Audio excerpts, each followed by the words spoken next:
Bienvenidos a La Historia es un Problema, en secundaria. Acá van a encontrar a la historia contada de otra forma. Los invitamos a pensar el pasado desde las preguntas históricas y los conflictos sociales. En cada capítulo, cubrimos un problema de la historia, pensado críticamente. En el capítulo de hoy, Revolución Francesa y lucha de clases.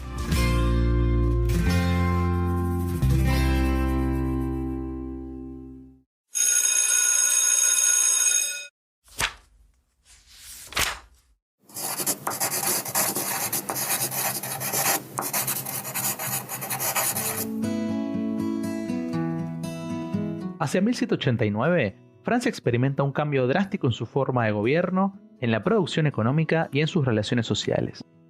En el imaginario popular recordamos, por ejemplo, que el inicio de la Revolución Francesa fue el 14 de julio con la toma de la Bastilla, o bien que en este periodo nace la famosa guillotina.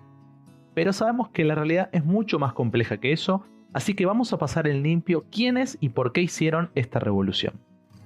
La Francia del siglo XVIII nos presenta un escenario bien claro. La sociedad estaba dividida en clases sociales, señores feudales, burgueses y luego una gran masa desposeída. Dentro de estas clases aparecen los llamados estados o estamentos, que no debemos confundir con clases. La iglesia y su clero ocupaban el primer estado, la nobleza feudal el segundo, y sin embargo ambos pertenecían a la misma clase social, los feudales. ¿Esto qué quiere decir? Que la relación social, basada en la producción, representaba tanto a un sacerdote como a un noble de Versalles en la misma relación con un campesino.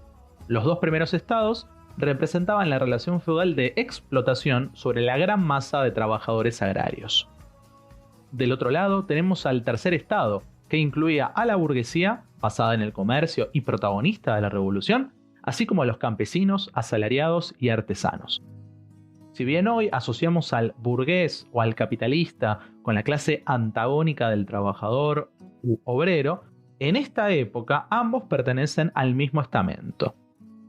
A partir de julio de 1789, con la creación de la Asamblea Nacional Constituyente, podemos afirmar que estamos ante cambios que iban a ser profundos en muchos aspectos.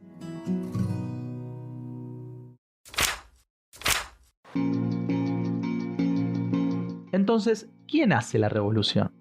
Podemos comprobar que hay dos clases dentro del mismo estamento que la protagonizan, la burguesía y el proletariado. Las capas medias, enmarcadas por ejemplo en los abogados Maximilien Robespierre o Jacques Danton, son los dirigentes de esta revolución que se encarga de decidir en los primeros años cómo ejercer una nueva forma de gobierno, de monarquía constitucional a república, con una posición ambigua por momentos ante la propiedad privada, que era justamente la base en la que se reproduce cualquier sociedad. Estamos ante nada más y nada menos que una revolución burguesa, o sea, una revolución ordenada e impulsada por la clase social que luego será conocida como la burguesía, los capitalistas. En la biografía de Robespierre, el historiador Peter McPhee nos brinda citas textuales del Jacobino, donde afirma que nadie debía morir de hambre, que acaparar en gran medida era ir en detrimento de otras personas. Las intenciones de Robespierre, radicalizadas al calor de la revolución, pueden ser consideradas honestas, pero sin dudas la existencia de la propiedad privada fue un hecho pasado al papel en la Declaración del Hombre y del Ciudadano. Para la burguesía revolucionaria, el problema era el feudalismo, régimen que en los papeles deja de existir en agosto de 1789, aboliéndose la servidumbre personal pero con ciertas salvedades. Los campesinos debían pagarle una compensación al señor feudal. Lógicamente, esto aumentó el descontento campesino y tenemos registros de que en junio de 1790 los habitantes más pobres de ciertas ciudades ocuparon y repartieron terrenos comunales. La revolución burguesa implicó también, por ejemplo, que en noviembre de 1789 se nacionalicen tierras eclesiásticas o que se subastasen en noviembre de 1790 y se vendan a burgueses locales o campesinos ricos. Esto seguramente lo conoces como Constitución Civil del Clero. Pero como dijimos antes, al ser burguesa, la revolución tenía sus límites. Por ejemplo, solamente los que poseyesen propiedades podían votar en la Asamblea Constituyente, dejando de lado así a toda la masa de obreros urbanos o campesinos sin medios de producción.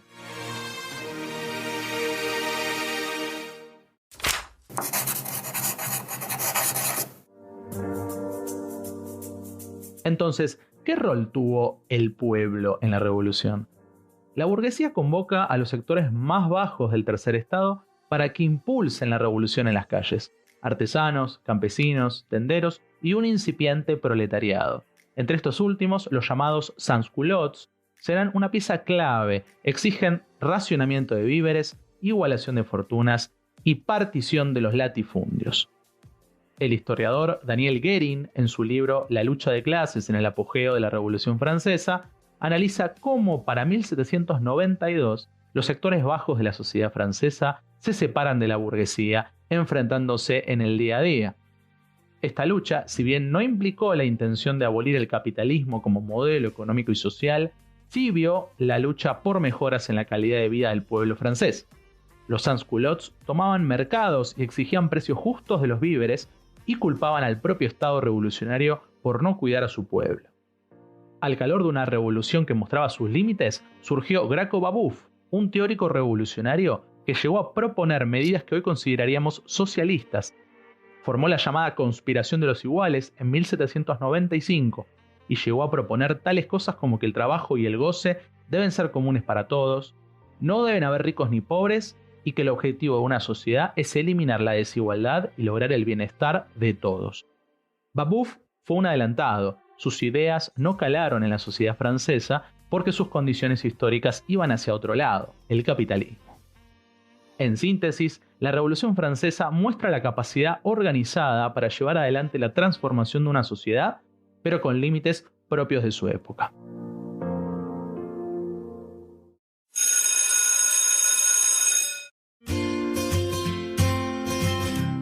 Llegamos hasta acá, pero podemos continuar con este debate histórico en nuestro Instagram @historiaproblema.